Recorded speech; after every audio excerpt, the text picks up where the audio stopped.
Hi guys, and welcome to my channel. In today's video I'm going to give you a little bit of lesson and a little bit of educational video here about your engine air filter and cabin filter. Car does have two filters. So one is for the engine, that's where it breathes through the engine, and then the other one is for your cabin, okay? So when you put on your AC or heat and the air you're getting through, it all goes through this cabin filter, okay? And this cabin filter eliminates a lot of stuff. If you're allergic to pollen and you have allergy seasonally and you want to avoid all that, it'd be a good idea for you to check out your cabin filter, okay? They get dirty, they will smell, but other than that, you have an engine filter. This is where the engine breathes from. If this gets clogged up, you might get a check engine code such as rich, because it's blocking the airflow, and you can get a check engine code, and which can cost you a lot of money. I have came across once or twice in my 10 to 11 years of mechanic experience where a car wasn't even starting up. It was choking pretty much because the filter was so clogged up. You had no idea. I did not do YouTube videos back then, but long story short, change it, okay? So in today's video, I'm going to tell you when you should change your cabin filter and your air filter, how much it would cost you. Can you do it yourself? Yes, you can do it for yourself. I'm not even going to wait for the rest of the video. But anyways, what to look for is a little bit of clogginess into your engine filter if you have something like that. This came off a Honda Civic. I do have another one over here. This one's not so bad. You could get away with this one a little bit, but it's only $10, $11. Okay, these filters are not too much. And that's the engine filter of a Camry, and this is of a Civic, Honda Civic, 2007, I believe. Okay, and this is common on Hondas. It'll look like all the cabin filter might look something similar to that. They're soft, they're a little bit of they squeeze just like that. But inside here, if you look at it, it'll be all dirty inside. It has leaves and all kinds of stuff, crazy stuff. Never blow air in it. I used to get a lot of customers, can you blow air in my engine air filter and cabin filter? No, I cannot. That will get me sick. You'll be out of here being cheap for $10, $20, okay?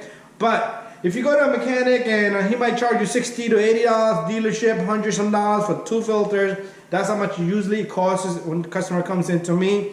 But you could do these yourself. I have a lot of videos on these, and they're fairly easy. On the Hondas, it'll take you 2 minutes, less than 2 minutes, maybe 3-4 minutes if you're not experienced.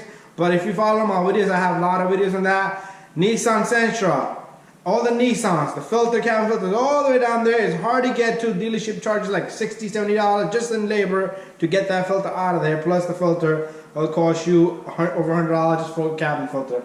So this one will cost you about $10 to $12, probably a little bit more because that's like a discounted price from my shop. Probably cost you 18, 20 bucks, something like that. Probably in that range, okay?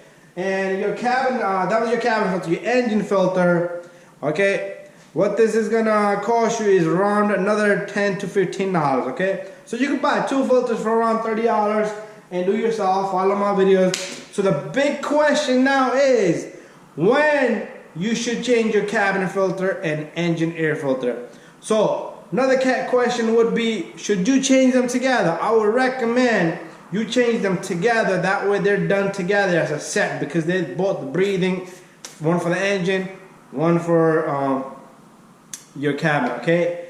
And a little bit more, I'm going to talk about engine filter. It can save you gas, okay? So let's say you took this bad boy and you spend $18 and it lasts you, the cabin filter gonna last you, an engine air filter like this one is gonna last you good 15 to 20,000 miles, okay? You could go buy your recommended dealer's manufacturer's manual book, but I would recommend every 10, 15 or 20 maximum. Take a look at 10 if it looks dirty. If not, because a lot of people, they drive in different scenarios, highway driving, local driving, in different cases, okay?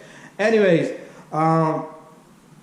it can save you fuel, okay? You might not feel it, but let's say you change your cabin filter or engine. Let's forget the cabin filter because the engine air filter is what's gonna consume your fuel, okay, from your engine. So let's say you have a clogged out filter. You might burn $20, $30 extra gas within the next 15,000 miles. But why not change your filter? Have your car running good and avoid all the crazy situations with check engines if that comes worse to come to worse, okay?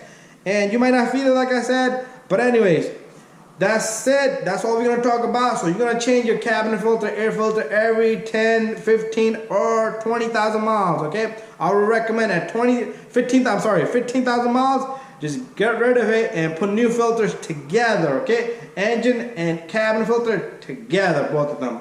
So that's enough said. We're done with this. And you can check out my videos. I do have videos on the Hondas, Toyotas, Lexus, how to change engine and cabin filter, Fords. I have it on Chevys, Nissans as well. So pretty much I covered almost like 90% of the vehicles. Thank you for watching. Don't forget to subscribe, share, and like, and we'll see you in the next one.